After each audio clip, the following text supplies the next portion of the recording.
नमस्कार दोस्तों, कलयुग के चमत्कार संतों की वाणी में आप सबका स्वागत है। दोस्तों, हमने शुरू की है शिव महापुराण की कथा। कल हमने पहला अध्याय सुना था जिसमें हमने देवराज का शिव महापुराण सुनने से उद्धार हुआ, जबकि वो बहुत अधम पापी था और अपने धर्म से गिर चुका था। फिर भी अंत समय में शिव महापुराण की कथा सुनने से उसका उद्धार हुआ और वह शिवलोक को प्राप्त हुआ।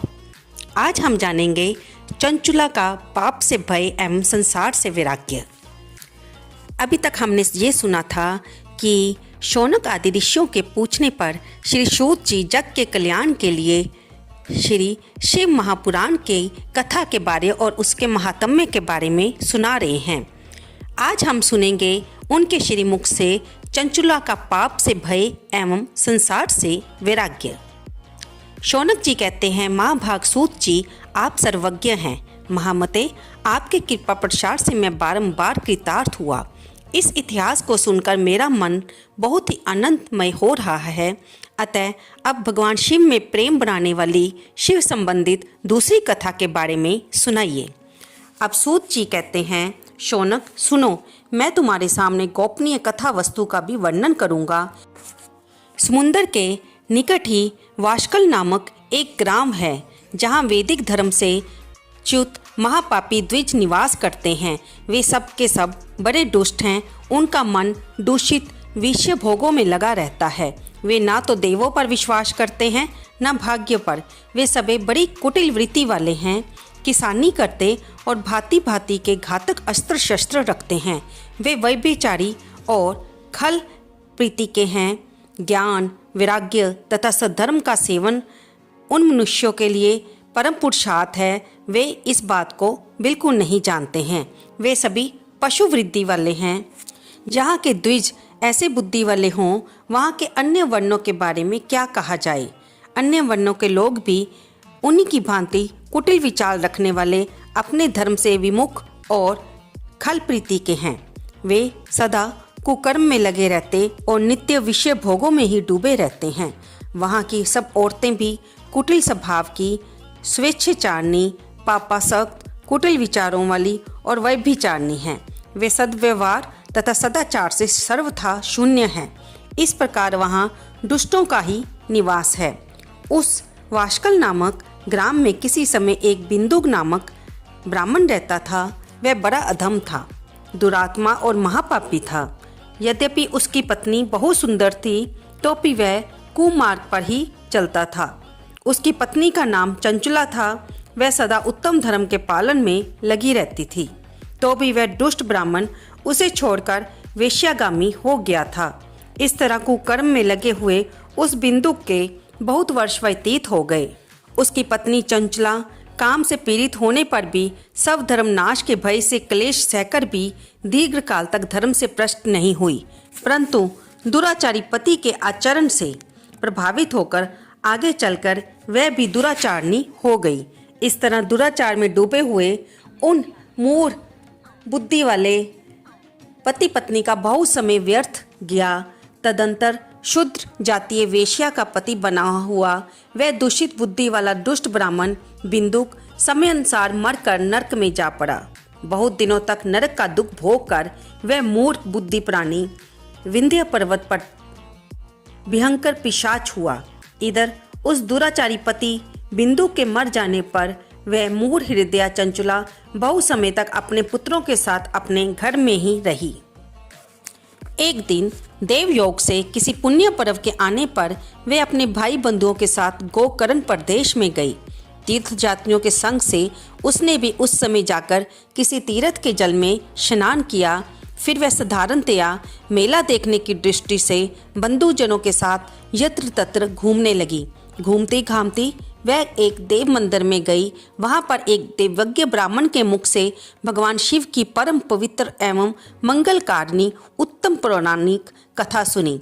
कथावाचक ब्राह्मण कह रहे थे कि जो स्त्री पुरुषों के साथ व्यभिचार करती है वो मरने के बाद जमलोक जाती है तथा उसे भांति भांति के दुख सहने पड़ते हैं।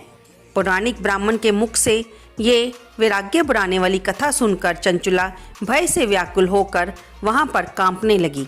कथा समाप्त हुई और सुनने वाले सभी लोग जब बाहर चले गए, तब वह भयभीत नारी एकांत में शिव पुराण कथा बोलने वाले ब्राह्मण से बोली, ब्राह्मण, मैं अपने धर्म को नहीं जानती थी, इसलिए मेरे द्वारा बड़ा दुराचार हुआ है। स्वामीन, मेरे ऊपर अनुपम कृपा करके आप मेरा उद्धार कीजिए। आज आपके वैराग्य रस से ओतप्रोत इस प्रवचन को सुनकर मुझे बड़ा भय लग रहा है। मुझे इस संसार से वैराग्य हो गया है। मुझ मूढ़ चित्त वाली पापिनी को धिक्कार है। मैं सर्वथा निंदा के योग्य हूँ। कुटिल विषयों में फंसी हुई हूँ, अपने धर्म से विमुख हो गई हूँ। हाय, ना जाने किस किस घोर कष्टदायक दुर्गति में मुझे पड़ना पड़ेगा और वहाँ कौन कौन बुद्धिमान पुरुष कुमार्ग में मन लगने वाली मुझ पापिनी का साथ देगा। मृत्यु काल में उन भयंकर जमदूतों को मैं कैसे देखूंगी जब वे बलपूर्वक मेरे गले में फंदे डालकर मुझे बांधेंगे। तब मैं कैसे धीरज धारण कर सकूंगी। नरक में जब मेरे शरीर के टुकड़े टुकड़े किए जाएंगे, उस समय विशेष दुख देने वाली उस महायातना को मैं कैसे सहूंगी। हाय, मैं मरी गई, हाय मैं जल गई, मेरा हृदय विदीर्ण हो गया, मैं सब प्रकार से नष्ट हो गई और हर तरह से पाप में डूबी हुई हूँ। हे ब्राह्मण, आप ही मेरे गुरु, आप ही मेरी माता और पिता हैं। मैं आपकी शरण में आई हूँ, मुझ अबला का उद्धार कीजिए। अब सूत जी कहते हैं, शौनक, इस प्रकार खेद और वैराग्य से युक्त चंचला ब्राह्मण के चरणों में गिर पड़ी। तब उस बुद्धिमान ब्राह्मण ने उसे कृपा पूर्वक उठाया और इस प्रकार कहा। ब्राह्मण बोले, नारी, बड़े सौभाग्य की बात है कि भगवान शिव की कृपा से शिव पुराण की इस वैराग्य युक्त कथा को सुनकर तुम्हें समय पर चेत हो गया है। हे ब्राह्मण पत्नी, तुम डरो मत, भगवान शिव की शरण में जाओ। शिव की कृपा से सारा पाप तत्काल नष्ट हो जाता है। मैं तुमसे भगवान शिव की कीर्ति कथा से युक्त उस परम वास्तु का वर्णन करूंगा जिससे तुम्हें सदा सुख देने वाली उत्तम गति प्राप्त होगी। शिव की उत्तम कथा सुनने से ही तुम्हारी बुद्धि पश्चाताप से युक्त एवं शुद्ध हो गई है। साथ ही तुम्हारे मन में विश्व के प्रति वैराग्य हो गया है। पश्चाताप ही पाप करने वाले पापियों के लिए सबसे बड़ा प्रायश्चित है। सत्पुरुषों ने सबके पश्चाताप को ही सब पापों का शोधक बताया है। पश्चाताप से सब पापों की शुद्धि होती है। जो पश्चाताप करता है वही वास्तव में पापों का प्रायश्चित करता है, क्योंकि सत्पुरुषों ने समस्त पापों की शुद्धि के लिए प्रायश्चित का उपदेश दिया है। वह सब पश्चाताप से संपन्न हो जाता है। जो पुरुष विधि पूर्वक प्रायश्चित करके निर्भय हो जाता है और अपने कुकर्मों के लिए पश्चाताप नहीं होता, उसे उत्तम गति प्राप्त नहीं होती। परंतु जिसे अपने कुकृत्य पर हार्दिक पश्चाताप होता है, उसे अवश्य उत्तम गति की प्राप्ति होती है, इसमें संशय नहीं है। इस शिव पुराण की कथा सुनने से जैसे चित्त की शुद्धि होती है, वैसे दूसरे उपायों से नहीं होती। जैसे दर्पण साफ करने से निर्मल हो जाता है, उसी प्रकार शिव पुराण की कथा से चित्त अत्यंत शुद्ध हो जाता है, इसमें संशय नहीं है। मनुष्यों के शुद्ध चित्त में जगदम्बा पार्वती सहित भगवान शिव विराजमान रहते हैं। इससे वह विशुद्ध आत्मा पुरुष श्री श्याम सदाशिव के पद को प्राप्त होता है। इस उत्तम कथा का श्रवण समस्त मनुष्यों के लिए कल्याण का बीज है। अतः हमें इसकी आराधना एवं सेवा करनी चाहिए। ये भवबंधन रूपी रोग का नाश करने वाली कथा है। भगवान शिव की कथा को सुनकर अपने हृदय में उसका मनन और निधिध्यासन करना चाहिए। इससे पूर्णतः चित्त शुद्धि हो जाती है। चित्त शुद्धि होने से महेश्वर की भक्ति अपने दोनों पुत्रों ज्ञान और वैराग्यों के साथ निश्चय ही प्रकट होती है। फिर महेश्वर की कृपा से दिव्य मुक्ति प्राप्त होती है, इसमें संशय नहीं है। जो मुक्ति से वंचित है उसे पशु समझना चाहिए, क्योंकि उसका चित्त माया के बंधन में आसक्त है। वह निश्चय ही संसार बंधन से मुक्त नहीं हो पाता। ब्राह्मण पत्नी, इसलिए तुम विषयों से मन को हटा लो और भक्ति भाव से इस भगवान शंकर की पावन कथा को सुनो। परमात्मा शंकर की इस कथा को सुनने से तुम्हारे चित्त की शुद्धि होगी और इससे तुम्हें मोक्ष की प्राप्ति हो जाएगी। जो निर्मल चित्त से भगवान शिव के चरणार विंदों का चिंतन करता है, उसकी एक ही जन्म में मुक्ति हो जाती है। ये मैं तुमसे सत्य कहता हूँ। अब सूत जी कहते हैं, शौनक, इतना कहकर वो श्रेष्ठ शिव भगत ब्राह्मण चुप हो गए। उनका हृदय करुणा से भर गया। वे शुद्ध चित्त महात्मा भगवान शिव के ध्यान में मगन हो गए। उनकी बातें सुनकर चंचला मन ही मन प्रसन्न हो उठी। उसके नेत्रों में आनंद के आंसू झलक आए। वह ब्राह्मण के चरणों में गिर पड़ी और हाथ जोड़कर बोली, मैं कृतार्थ हो गई। तब उसने कहा, ब्राह्मण, शिव भक्तों में श्रेष्ठ आप धन्य हैं, परमार्थदर्शी हैं, सदा परोपकार में लगे रहते हैं, इसलिए आप साधु पुरुषों में प्रशंसा के योग्य हैं।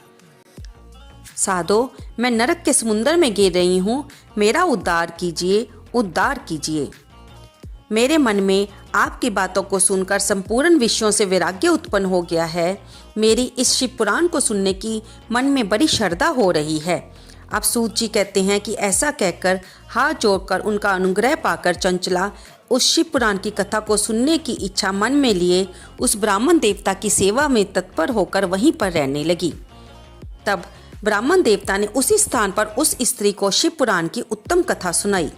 इस प्रकार उस गोकर्ण नामक स्थान में उस श्रेष्ठ ब्राह्मण से उसने शिव पुराण की परम उत्तम कथा सुनी, जो भक्ति, ज्ञान और वैराग्य को बढ़ाने वाली तथा मुक्ति प्रदान करने वाली। उस परम कथा को सुनकर ब्राह्मण पत्नी कृतार्थ हो गई। उसका चित्त शुद्ध हो गया और भगवान शिव के अनुग्रह से उसके हृदय में शिव का चिंतन होने लगा।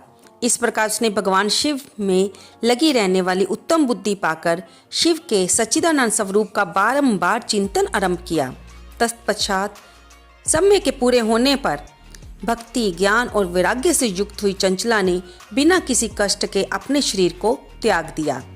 इतने में ही भगवान शिव का भेजा हुआ एक दिव्य विमान द्रुत गति से वहां पहुंचा और उनके अपने गणों से संयुक्त और भांति भांति की शोभा साधना से संपन्न था। चंचला उस विमान पर आरूढ़ हुई और भगवान के शिव के पार्षद उसे शिवपुरी में ले गए। उसके सारे मल धूल हो गए थे। वह दिव्य रूपी दिव्यांगना हो गई थी। उसके दिव्य अवयव उसकी शोभा बढ़ाते थे। मस्तक पर अर्ध चंद्राकर का मुकुट धारण किए वह गौरांगी देवी दिव्य आभूषणों से विभूषित थी। तब भगवान शिव और माँ पार्वती ने उसे बड़ी करुणा के साथ अपने पास बुलाया और सौम्य दृष्टि से उसकी ओर देखने लगे। पार्वती जी ने उसे अपनी सखी बना लिया। वह उस परमानंद घन ज्योति स्वरूप सनातन धाम में अविचल निवास पाकर दिव्य संख्य से संपन्न होकर अक्षय सुख का अनुभव करने लगी। एक दिन परमानंद में मगन हुई चंचला ने उमा देवी के पास जाकर प्रणाम किया और दोनों हाथ जोड़कर उनकी स्तुति करने लगी। चंचला बोली, गिरिराज नंदनी स्कंद माता उमे, मनुष्य ने सदा आपका सेवन किया है। समस्त सुखों को देने वाली शंभु प्रिय, आप ब्रह्म स्वरूपनी हैं। विष्णु और ब्रह्म आदि देवताओं द्वारा सेव्य हैं। आप ही सगुना और निर्गुणा हैं तथा आप ही सूक्ष्मा सच्चिदानंद स्वरूपनी आद्य प्रकृति हैं। आप ही संसार की सृष्टि, पालन और संहार करती हैं। तीनों गुणों का आश्रय भी आप ही हैं। ब्रह्मा, विष्णु, महेश्वर, इन तीनों ने देवताओं का निवास स्थान तथा उनकी उत्तम प्रतिष्ठा करने वाली पराशक्ति भी आप ही हैं।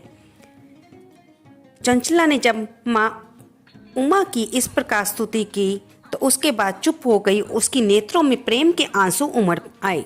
तब भक्त वत्सला पार्वती देवी ने चंचला को कहा, सखी, मैं तुम्हारी इस स्तुति से बहुत परेशान हूँ। मांगो, क्या वर मांगती हो? मेरे लिए कुछ भी ना देने योग्य नहीं है। तब चंचला बोली, निष्पाप गिरिराज कुमारी, मेरे पति बिंदु इस समय कहाँ हैं? उनकी कैसी गति हुई है? मैं ये नहीं जानती। हे कल्याणमयी दिन वत्सले, मैं अपने उन पति देव से जिस प्रकार संयुक्त हो सकूं वैसा उपाय कीजिए। महेश्वरी महादेवी, मेरे पति एक शूद्र जातीय वेश्या के प्रति आसक्त थे और पाप में ही डूबे रहते थे। उनकी मौत मुझसे पहले हो गई थी। ना जाने वे किस गति को प्राप्त हुए हैं। तब गिरजा माँ बोली, बेटी, तुम्हारा बिंदुक नाम वाला पति बड़ा पापी था।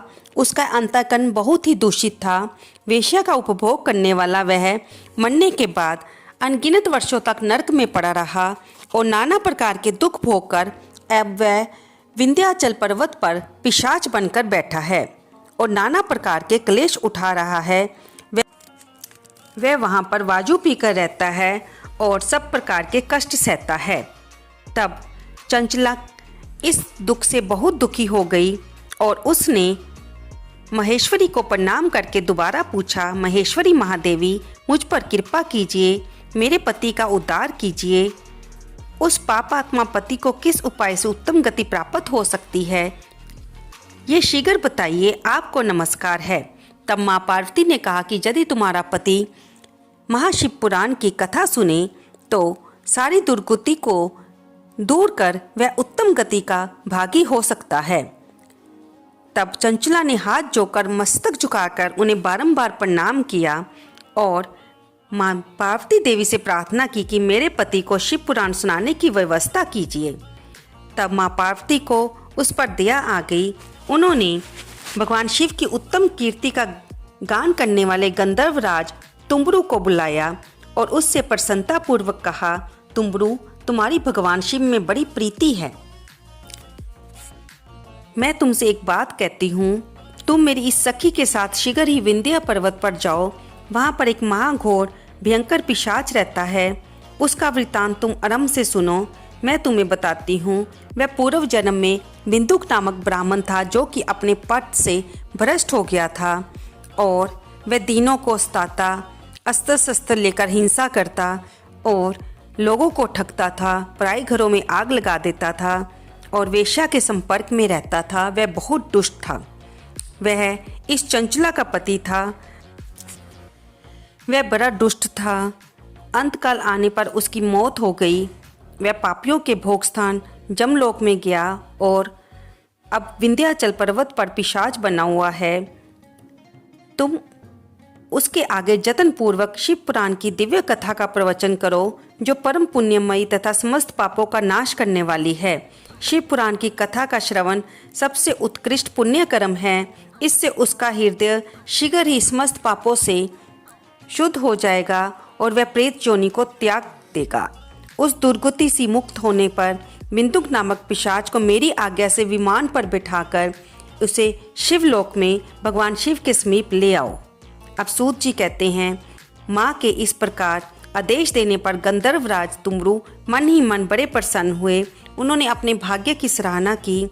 फिर वह साध्वी पत्नी चंचला के साथ विमान पर बैठकर नारद के प्रिय मित्र तुम्बरू वेगपूर्वक विंध्याचल पर्वत पर गए, जहाँ वह पिशाच रहता था। वहाँ उन्होंने उस पिशाच को देखा। उसका शरीर विशाल था, ठोडी बहुत बड़ी थी। वह कभी हंसता, कभी रोता था, कभी उछलता था। उसकी आकृति बड़ी विकराल थी। भगवान शिव की उत्तम कृति का गान करने वाले महाबली तुम्बरू ने उस भयंकर पिशाच को पाशों में बांध लिया। फिर कथा बाँचने का निश्चय करके महा उत्सव युक्त स्थान और मंडप आदि की रचना की। इतने में संपूर्ण लोगों में बड़े वेग से यह प्रचार हो गया कि देवी पार्वती की आज्ञा से एक पिशाच का उद्धार करने के उद्देश्य से शिव पुराण की उत्तम कथा सुनाने के लिए तुम्बरू विंध्याचल पर्वत पर आए हैं। फिर तो उस कथा के सुनने के लोभ से बहुत से देव ऋषि भी शीघ्र वहां जा पहुंचे। आदर पूर्वक शिव पुराण सुनने के लिए आए हुए उन लोगों को पर्वत पर बड़ा अद्भुत और कल्याणकारी समाज जुट गया। फिर तुम्बरू ने उस पिशाच को पाशों से बांधकर आसन पर बिठाया और हाथ में वीणा लेकर गौरीपति की कथा का आरंभ किया। पहली अर्थात विदेश्वर संहिता से लेकर 7वीं वाजु संहिता तक महात्म्य सहित शिव पुराण की कथा का उन्होंने स्पष्ट वर्णन किया। सातों संहिताओं सहित शिव पुराण का आदर पूर्वक श्रवण करके वे सभी श्रोता पूर्ण रूप से कृतार्थ हो गए।